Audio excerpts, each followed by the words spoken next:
Fordi jeg ikke har gjort det i 3 år. Okay? Hvorfor så begynde? Hvorfor så begynde det ikke? Fordi det er godt på lidt mere kort, mere plads til forlovene.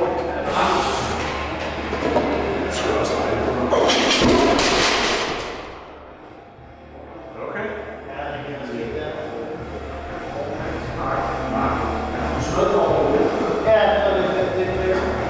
Når du er foran?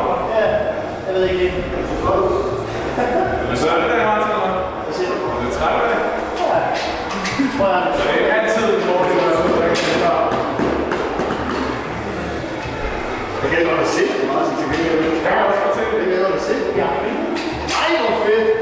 Det bliver rigtig dejligt. Er det det eneste, du har filmet?